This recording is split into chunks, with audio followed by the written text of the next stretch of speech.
What's up, guys? My name is Greg Hicks. I am a master scorer for the Buckmaster Whitetail Trophy Records, and I want to tell you about this deer right here. A basic 8-point, right? It's not flashy. But hey, you know what? Some of the best things in life aren't. This deer represents something that we're going to talk about tonight while we score it, and that is your tribe. Let's get it going. All right, so what we're going to do is we're going to score this buck, and I'm going to tell you, what I do here. You might not like it, you might even hate it, but you better learn to love it, I guess. Ain't that what Ric Flair said? No, but seriously, what we do, what I like to do, I like to show people how to score deer. People like seeing racks, and what I also like to do is give you an encouraging message on life. There's some, I kind of get a little deep on some stuff that I'm going through, and that's what we're going to talk about tonight. Your tribe, guys. Look. I'm going through stuff. You're going to go through stuff. It don't matter what you go through. You can always depend on your tribe. So do you have a tribe? Do you have a tribe? That's my question today. Got my handy dandy flex rule. This is what I use to get my time measurements. I've already made my marks on this deer. I'm going back and making sure that they are accurate. I do that just to save a little time, okay? Just to save a little time on these videos. I'm just going through and making sure what I have. When you make these time marks, I say it every single video. You want to make that mark like you're taking a saw and you're cutting it off flush with that main beam. And you want to give the deer everything that it grew, but you don't want to cheat it on the same point. Some people go way deep and some people go way high. You want to make that mark where it is exactly like you're going to cut it off with a saw. Whew, this is a good one. This deer right here is very unique, man. We got a twist on a brow tine. We got some long dagger points. Beautiful, beautiful deer. Came from Morehouse Parish, Louisiana. So let's talk about your tribe, fellas. How's it going for you with your tribe? You got a tribe? If you don't, I encourage you get you one. And the reason I say that, I've been going through some stuff. I'm going to have to redo this one. I didn't do that one too good. Man, I'm going to tell you something. When you go through stuff, your tribe can really, really help you out. Those saying, young people, if there's anybody of, younger than, I would say 20 or 30 listening, watching this, those saying is, if you show me your friends, I'm going to show you your future. And that is 100% accurate. We're going to do the main beams. I like to start on the right side. Every deer I do, I like to start it on the right side.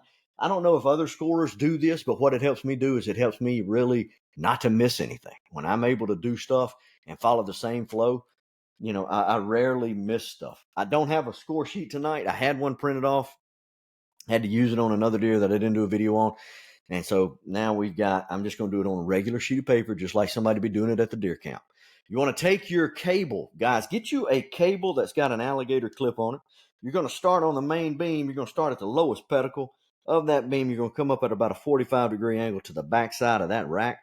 And then you're going to go all the way.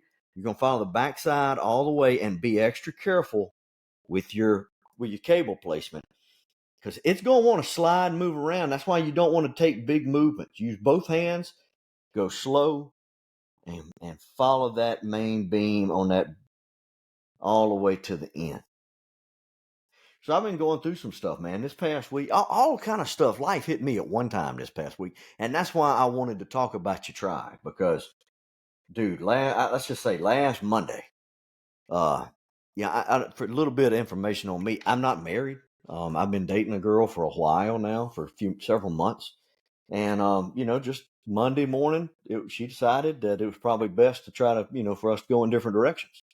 And man, that sucked, because I don't usually, do that. I like kind of just being to myself and whatnot like that. But I really, really liked her. And so that was pretty tough on me. Right side main beam, 22 and 4/8 on the right side main beam. That's not a bad main beam at all. So I'm going to take and I'm going to write right MB. I'm going to go MB and I'm going to put 22 and 4/8. So that was Monday. Okay. Monday morning. My mother passed away in 2017. And my aunt, her sister, has been like a mother to me since my mother's going home. Well, my aunt come in the other day, and a lady I work with, I work at a lumber store, and we sell flooring. And my aunt was in there looking for some flooring, and the lady that sells flooring grabbed me when I got back from lunch because my aunt came in while I was at lunch, and she said, "You need to check on your aunt." Well, one thing led to another. I checked on her. She wasn't, something was different. We finally got her dog, called her daughter, my cousin. Main beam. What am I talking about? Main beam. First point on the right side. 5, 5 2/8. So we're going to go P1, 5 2/8. She told me, she said, "You need to check on your aunt. Something ain't right." Called my cousin. Cousin finally saw her. Got her in the hospital on Wednesday. She got a mass on her brain. Whew. And we're coming up on the 8-year anniversary, like that weekend, of my mother's passing. So, I mean, this is all hitting me at one time. And my work, it wasn't exactly where I wanted it to be. Man, this point's huge. Second point, right-hand side, 11/08. P2, 11/08. And man, I got hit hard. I was struggling. So I struggled, and I didn't tell anybody. That's my mistake. My mistake. All right, next point on the right-hand side, 8 3/8. 8 3/8. P3, 8 3/8. So I held all that in. Held it in all week, all the weekend, coming up on this past week. And finally, it really started kind of just, I've had people asking how my aunt's doing and bombarding me with questions. And then I'm having to deal with emotions on other ends. And it was too much. And finally, the other day, one of my buddies, all right, this is the base on the right-hand side. First circumference measurement on the right-hand side. 5 6/8. C1, 5 6/8.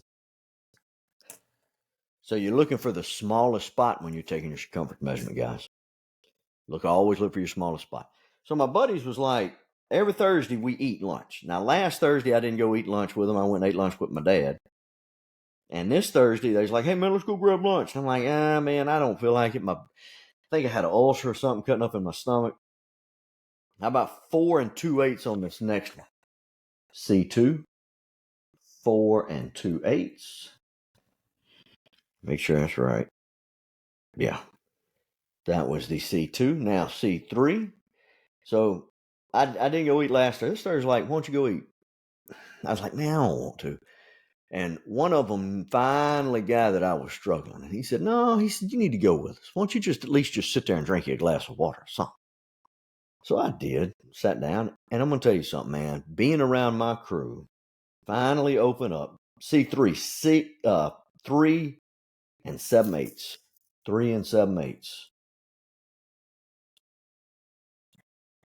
Finally opening up and getting telling those guys what was going on in my life. One of them finally asked about, my aunt, and then they asked about, the relationship and this. And I finally just opened up and talked to them. There wasn't no crying. Nobody go getting upset and this, that, and the other, but we talked. We're going to go right there. That's going to be my spot. I'm going to mark it. So if you're first time watching this and you're wondering about what I just did, to get the fourth circumference measurement on an 8-point, I get asked it, like I said in the last video, you're going to take right here, you're going to go where this tine runs into the main beam. You're going to go take your tape measure and tape all the way here. This was 8 inches. So if that's 8 inches, I'm going to take my fourth circumference measurement at the 4-inch mark, the halfway spot between here and the end of the main beam. That's where every deer gets 4 circumference measurements. I get asked that every single year. All right. And so we finally talked, man. So having the ability to open up to some people that are close to you in your life is irreplaceable. 2 4/8 on this last one. C4. 2 4/8. So that's what I'm asking you today. What's your crew look like? Do you have that? Do you have what I just described? Do you have people in your life that you can talk to, that you can converse with, that you can lean on? And since lunch, man, those dudes have been perfect. I mean, they haven't been typical. They're not like when a female goes through some troubles. Oh man, they flock and they gather around. It's like, guys, we aren't like that, man. They'll send me a text. Hey, cuz, how you doing? Hey man, let's go fishing. Hey man, let's do this. Let's do that. Love it. So that's how guys, and they've done exactly that. They have done exactly that. So I'm blessed, man. I am very blessed in my life to have a crew of men that actually care about me and what I'm going through. You know, the thing about that, guys, is a lot of men are scared to open up. And then some men are scared to be that listening ear. And I totally get it because a lot of responsibility comes with that, man. I mean, first off, what you going to do if that dude starts crying on you? You going to lock up? You're going to go get the broom and kind of touch him on the back. That's what I saw one time on social media. It was a meme that said, "This is how I deal with emotional stress," and it was just like, "It's okay, buddy." What you going to do? Just in case, let's just say somebody does break down on you. Just be there. That's the main thing. Is just be there. And I think a lot of us get intimidated because when a person is venting and dumping out on you, number one, you should be very, very appreciative because that person trusts you. All right, that person trusts you with what's going on in their life. And number two, sometimes you don't have to say anything at all. All right, left side main beam, 23 and 0/8. Left side main beam, 23 and 0/8.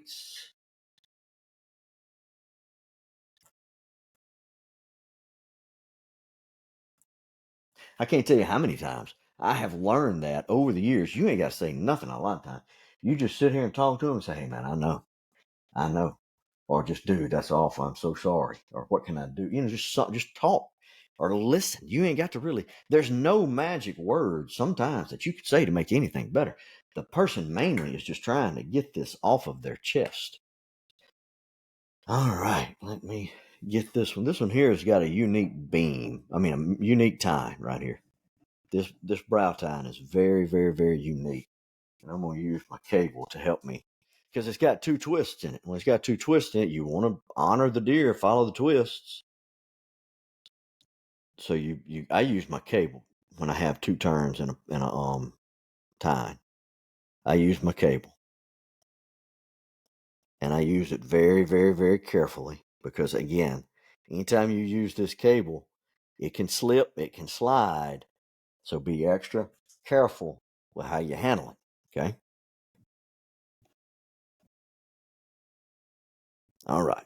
Got that.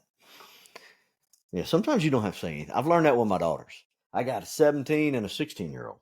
And I have learned that especially the 17-year-old, 16-year-old, she plays her cards close to the chest. She's not real vocal yet. When stuff's troubling her.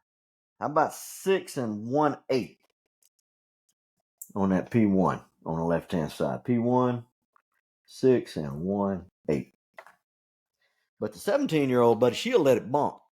She will sit here and let it go. And so what I have learned to do is when she's just in the middle of this, talking about whatever, when she gets a good break and there's an intersection for me to talk, I say, "Baby, do you just need me to listen or are you venting? Or do you want me to tell you, are you venting or you want me to tell you what I think?" You'd be surprised how many times she says, "I'm just venting. I don't want to know what you." Hey, all right, baby, that's cool. How about 11 and 3/8 on the P2? 11 and 3/8. I'm like, "Okay, honey, I can handle that."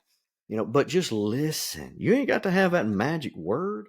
And then I tell you what I did the other day. I had my cousin. She was upset, and we were talking, and she's got a lot going on with her mother. How about 8 and 1/8 on that P3? 8 and 1/8. And we're sitting there, and I loved her, and I said, "Baby, I wish I had a magic word for you. I really do. I don't know what to say."